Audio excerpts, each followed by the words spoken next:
आजादी ऐसे ही नहीं मिली है, आजादी के लिए हजारों सैकड़ों अपने जो नौजवान है उन्होंने अपनी जिंदगी दांव पे लगाई है, तब जाके आजादी मिली है। जब कभी भी आजादी का जिक्र आता है तो सबसे पहले भगत सिंह का नाम आता है। हमारे भगत सिंह जो शहीद हुए हैं, मात्र 23 साल की आयु में वो शहीद हुए हैं। उनका जन्म 28 सितंबर 1907 को बांगरा जिले में बांगरा गांव में हुआ था। उनकी माता का नाम विद्यावती और उनके पिता का नाम किशन सिंह था। भगत सिंह स्टार्टिंग से ही, जब वो बचपन से थे, जब से ही देशभक्त रहे हैं और निडर और साहसी रहे हैं। एक दिन जब भगत सिंह अपने पिताजी के साथ खेत में गया था तो उसके पिताजी से उसने प्रश्न पूछा। उसके पिताजी फसल बो रहे थे कि पिताजी आप ये क्या कर रहे हैं? उनके पिताजी ने कहा बेटा मैं फसल बो रहा हूँ, आने वाले समय में अधिक पैदा होगी। भगत सिंह ने तुरंत उनसे एक जवाब किया, पिताजी क्यों ना खेतों में बंदूकों को बोया जाए जो आने वाले समय में अधिक पैदा होंगी और हम अंग्रेजों का डट के सामना कर सकेंगे, अधिक हथियार हमारे पास होंगे। साथियों वो चीज नजर नहीं गई, सॉरी मुझे माफ करना, जो मुझे फील हुआ वो मैं बता रहा हूँ। आप लोगों का बहुत बहुत धन्यवाद, आप लोगों ने मेरे को बुलाया। मैं आपको छोटी भाषा में, ये जो मूर्ति सामने लगी है ना अपने सामने, इसका सीन ये नहीं है कि ये कोई इसका जन्मदिन है या इसकी कोई शादी है या कोई एनिवर्सरी है। इस बंदे ने ना आप लोगों की एज में ना अपने देश के लिए जान दी है। आज के बच्चे तो माँ बाप के लिए प्यार प्रेम नहीं रखते, तो थोड़ा सा सोचो समझो, आप किस प्रोग्राम में बैठे हो, चीज को फील करना चाह रहे हो। मैं जो चीज चाह रहा हूँ वो चीज मुझे लगी नहीं। आप लोग आने वाले भविष्य को पूरे इस देश में, किसी का एम होगा डॉक्टर बनने का, किसी का एम होगा जॉब लगने का, किसी का एम होगा मेरे को ICS बनना है, मेरे को कुछ बनना है। तो ये चीजें अपने एम तक सीमित है। यू आर सेल्फिश हो ना, बहुत ज्यादा सेल्फिश। पर किसी ने कभी सोचा कि अगर कहीं जा रहे हैं, कोई डस्ट पड़ी है या कुछ पड़ा उसको उठा दे, उसको रख दे, डस्टबिन फटे पड़े किसी कंप्लेंट कर दें, कोई बंदा परेशान है उसकी हेल्प कर दे। नहीं, सबको सब अपनी भागदौड़ में लगे हुए, सब अपनी भागदौड़। शहीद भगत सिंह कोई छोटी हस्ती नहीं है। आज भी अगर उसको याद किया जा रहा है उसकी एजुकेशन के बेस पे नहीं, उसकी जॉब के बेस पे नहीं, उसके सैक्रिफाइसेस के बेस पे। वो क्या चाहता था, उसने क्या सोचा, उसने क्या डिसाइड किया, उसने करके दिखाया। आई थिंक 70 साल हो गए हमारी आजादी को, ठीक है। आज उसको याद कर रहे हैं। अपने को किसी के अपने दादा परदादा का नाम याद है जो पिछले 70-80 साल से चल रहे हो? नहीं ना।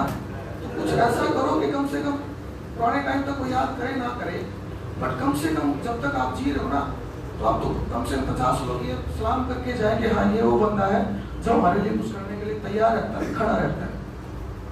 ICS सेंटर कोई छोटी ऑर्गेनाइजेशन नहीं है। आपके यहाँ से हजारों लोग है ना जॉब के रिगार्डिंग गए होंगे, बहुत अच्छी अच्छी पोस्ट इस पे होंगे। इवन वो जब भी आते होंगे अपने टीचर्स के पैर छू के उनका थैंक यू बोलते होंगे कि हाँ सर थैंक यू कि आप लोगों ने हमें इस मुकाम पे पहुंचाया और हमारी फैमिली की ट्रैक को एक अच्छे लाइन पे लेके आए और हमें ट्रैक पे चलना सिखाया। चीखे चिल्लाना तो बंदर भी करते हैं भैया, कुछ अच्छा करके दिखाओ यार, थोड़ा अच्छा लगता है। सिंपल सी बात है, अगर समझ में आ जाए तो छोटे भाई को याद कर लेना, कभी भी आपके साथ खड़ा रहूंगा। और थैंक यू करना चाहूँगा मैं अटल विद्यार्थी संस्थान का, क्योंकि ना ये लोगों को वो नहीं है कि इनको कोई पैसा मिलता है या कोई उनको ऊपर से फंड आता है या कोई कुछ ऐसा है कि इनको कहीं से कोई फाइनेंशियली हेल्प मिलती है, बट ये लगे हुए हैं। आप की टीम थी तो भगत सिंह उसमें जाते हैं कि सर मुझे भी ज्वाइन करना है, मैं आपके साथ काम करना चाहता हूँ, तो आप मुझे अपने साथ ले लीजिए। तो बिस्मिल बोलते हैं कि ये देखो ब्रिटिश मतलब हुकूमत ने इन लोगों के साथ क्या कैसा किया, मतलब दूसरे भी जो कार्यकर्ता थे उनकी टीम में उनको मतलब मार पीट रखा था, उनको पूरा निशान थे कि इनको देखकर भी आप ये मतलब आप ज्वाइन करना चाहते हो। अच्छा है तो भगत सिंह बोलता है कि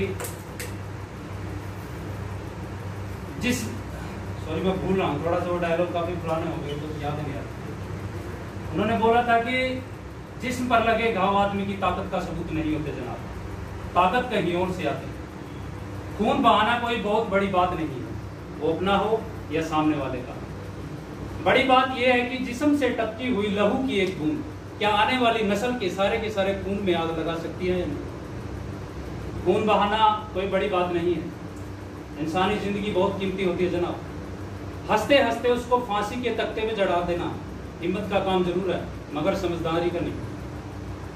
हिंदुस्तान के स्वाधीनता संग्राम के 100 साल के इतिहास में शायद यही कमी रहेगी। और बाकी जहां तक आजादी का सवाल है तो मैं बतला दूं कि हिंदुस्तान को सिर्फ आजादी की जरूरत नहीं, जरूरी यह है कि आजादी हमें कैसे मिलती है। और कहीं अगर हमें ये गलत तरीके से मिल गई तो मुझे कहने में कोई हिचक नहीं, क्योंकि आज से 70 साल बाद भी हालात ऐसे के ऐसे रहेंगे। गोरे चले जाएंगे, भूरे आ जाएंगे, काला बाजारी का साम्राज्य होगा, घूसखोरी सर उठा के नाचेगी, धर्म जाति और जुबान के नाम पर इस मुल्क में तबाही का ऐसा नंगा नाच शुरू होगा जिसको बुझाते बुझाते आने वाली सरकारों और नस्लों की कमर फूट जाए। छोटा सा सर, आज जो प्रोग्राम किया गया वो किस उपलक्ष्य में किया गया, विस्तार पूर्वक? आज का जो कार्यक्रम था भगत सिंह की प्रतिमा के ऊपर जो पुष्प अर्पित किए गए हैं और ICH कोचिंग सेंटर जो अपने सर हैं गुरप्रीत सर, उन्होंने बहुत ही सुंदर व्यवस्था यहाँ पे की और एक भव्य मतलब संदेश यहाँ युवा के बीच में गया है।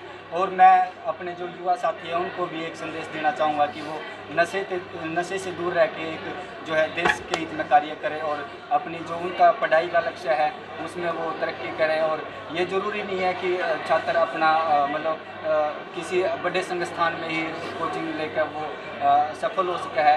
ये कोई अगर छात्र के अंदर मेहनत है और उसके अंदर जुनून है तो वो एक सरकारी स्कूल में पढ़ कर या फिर छोटे संस्थान में पढ़ कर भी बहुत IAS IPS तक वो ऊपर तक जा सकता है। EVS जो संगठन है वो किस तरह से काम करता है? अटल विद्यार्थी छात्र संगठन है जो छात्रों के मुद्दे और समाज हित में कार्य कर रहा है और लगातार साल के 365 दिन हमारा कार्यकर्ता काम करता है। और देश हित में हमारा कार्यकर्ता ये नहीं है कि कोई भी मुद्दा उठाया और वो छोड़ दिया, जब तक उसका समाधान नहीं हो जाता जब तक अपना छात्र अटल है। और अटल विद्यार्थी संगठन उस नाम का प्रतीक भी है। अटल कोई किसी पार्टी का नाम नहीं है, बल्कि अटल का मतलब ये है कि अटल है तो अटल है, अपने काम पे अड़े हैं। सर, ICH के क्या कहेंगे आज की कार्यक्रम? पहले तो इनका बहुत बहुत धन्यवाद करना थोड़ा चाहूँगा। तेज बोले सर। तेज बोले सर। अटल विद्यार्थी वालों का मैं धन्यवाद करना चाहूँगा। ये मेरे पास आए और इन्होंने बहुत अच्छी शिक्षा दी मेरे बच्चों को। यहाँ पे बैठे हैं सभी के सभी बच्चे। आज का दिन काफ़ी यादगार दिन है, सबको याद रखना चाहिए। और मैं आशा करता हूँ कि हम बच्चों को ऐसी प्रेरणा देंगे कि वो यहाँ से नौकरी लगकर देश हित में काम करें। उम्मीद किस तरह की रखते हैं सर? स्टूडेंट्स से उम्मीद किस तरह की रखते हैं? कि देश हित के लिए काम करेंगे नौकरी लगकर, कि कल को कोई गलत काम नहीं होगा। ICH की वारती एक एक करके बदलती है सारा देश। सर जी, तो आज शहीदी दिवस है भगत सिंह का, उसके बारे में बताएंगे।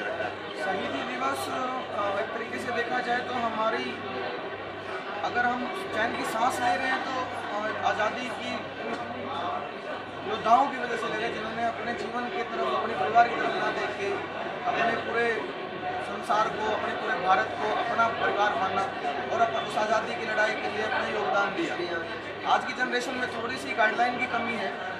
आशा करता हूँ कि लोगों से जो मैंने अभी बोला है, बच्चों से इस तरह मैंने बोला, उसका उनसे उनको थोड़ी सी प्रेरणा मिले। और मैं उस जो मुहिम चला रखी है अटल विद्यार्थी संगठन वालों ने, उस मुहिम में मैं थोड़ा सा अपना योगदान दे पाऊँ। सर, आज के युवाओं को क्या संदेश देना चाहते हैं? मैं आज के युवाओं को सिर्फ ये संदेश देना चाहता हूँ कि कर्मठ और हार्डवर्किंग जो लोग होते हैं, हार्डवर्किंग जो युवा हैं, वो कुछ भी करने की ताकत रखते हैं और कुछ भी बनने की ताकत रखते हैं। मेरी इच्छा है यही है कि मेरा संदेश उनके लिए यही है कि आप अपने आप को हार्डवर्किंग बनाएं, आलसी ना बनाएं, कामचोर ना बनाएं। अपने अंदर से जितने अवगुण हैं वो निकाल के एक साइड रखें और अपने आप को आगे बढ़ाने के लिए जो पॉसिबिलिटी हो सकती है उतना करें, ताकि आपको एक समाज में एक अपना